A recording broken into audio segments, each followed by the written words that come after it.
Here is your long, emotional, smooth-paced story with a strong hook, Chapter 1 and Chapter 2, no headings, plain paragraphs, and written in a way that holds viewers to the end for a YouTube narration. Okay, everyone at the gala laughed the moment he walked in, his worn-out suit, his shy daughter clutching his hand, and his quiet eyes that tried not to show how much the whispers hurt. But not a single person in that glittering hall knew the truth. Before the night ended, the richest woman in the city would step forward, and her words would silence every voice in the room, rewriting his life forever. Chapter 1. Ethan never planned to attend the gala. Single dads didn't exactly belong in a ballroom filled with crystal chandeliers, million-dollar smiles, and gowns that cost more than he made in a year. But the invitation had arrived with a handwritten note from the charity organization his daughter Mia attended for after-school tutoring. "Family's welcome," it said.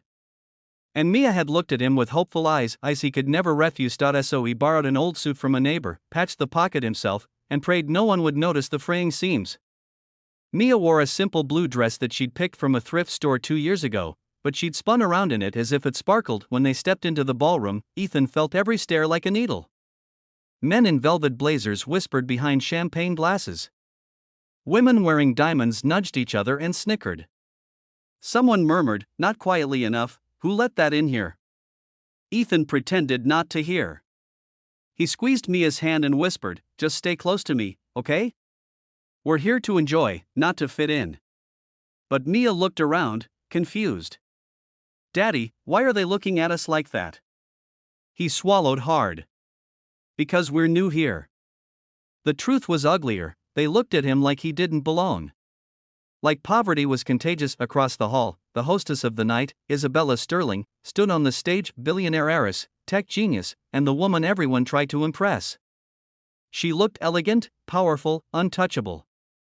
Ethan made sure not to stare too long. People like her lived in a different universe. Ethan guided Mia to the refreshment table, but even there, he felt eyes following him.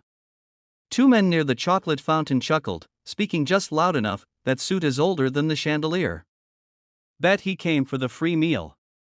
And brought his kid? Embarrassing." Ethan's jaw tightened.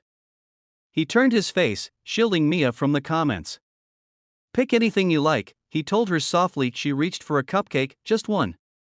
She was always careful, always considerate. And that broke him a little more. While trying to keep his dignity, Ethan accidentally knocked over a glass tower of water goblets. They crashed loudly, echoing through the hall. Silence followed, sharp, cruel, heavy. Then came the laughter. It rolled through the room like a wave, merciless and cold. People covered their mouths but didn't hide their amusement. Ethan bent down to help staff pick up the pieces, humiliation burning through his skin. Mia knelt beside him, whispering, "Daddy, it's okay," but it wasn't okay. Not for him. Not for her. When Ethan stood up again, he realized the entire ballroom was still staring, and then, from the stage, the billionaire hostess stepped down, heads turned. Murmurs spread.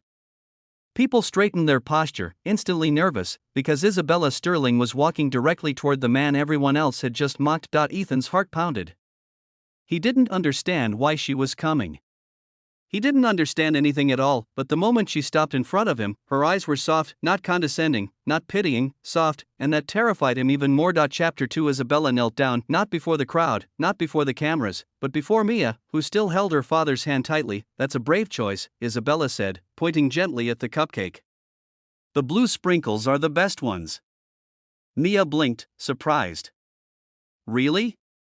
Isabella smiled warmly. "Absolutely."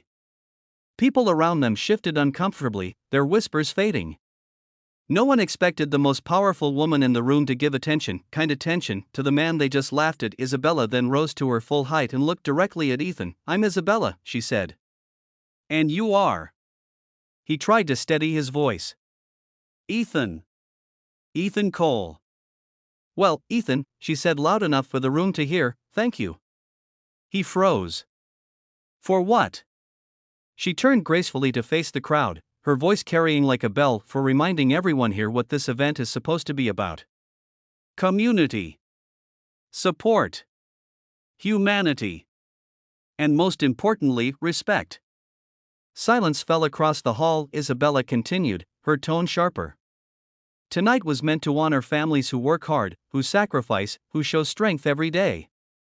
And yet some of you thought mockery was appropriate. She glanced around, and several guests lowered their eyes. If anyone should feel embarrassed right now, it isn't him. The room shrank with shame. Ethan felt Mia squeeze his hand again, but this time with pride. Then Isabella turned back to him. May I ask you something? His throat tightened. Sure. She took a breath. Would you sit at my table tonight? Both of you.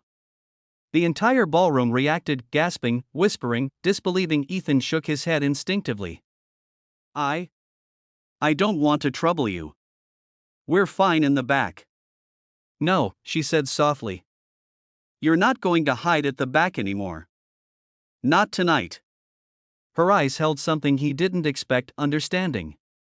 As if she'd lived a life where people judged her too, just in a different way. Ethan finally whispered, okay. Thank you. Isabella extended her hand and led them through the crowd. And something incredible happened. People parted for him. The same people who had mocked now stepped aside, awkward, humbled. At the table, Mia sat beside Isabella, who chatted with her like she was the most important person in the room. For once, Ethan didn't feel invisible. He felt seen, respected, and when Isabella took the stage again later, her speech ended with a line that made Ethan look up sharply. Greatness isn't measured by wealth or status, she said, her eyes finding his across the room.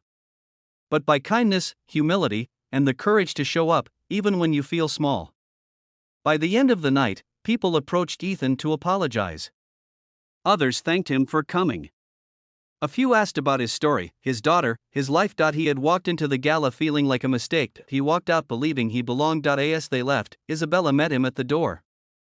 Ethan, she said quietly, don't let their voices define you. You stood here tonight with more dignity than anyone else. He nodded slowly. Thank you.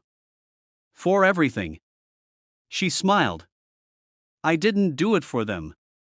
I did it because people like you remind me why I built my foundation in the first place. Ethan felt something warm bloom in his chest, something like hope, something like possibility. As he walked Mia to the car, he heard her tiny voice say, Daddy, tonight felt like magic. He smiled. It was. And deep down, he knew the truth. The magic hadn't come from the chandeliers or the glamour. It came from one moment, one person, who chose to stand up when everyone else sat quietly and watched, and that choice changed everything.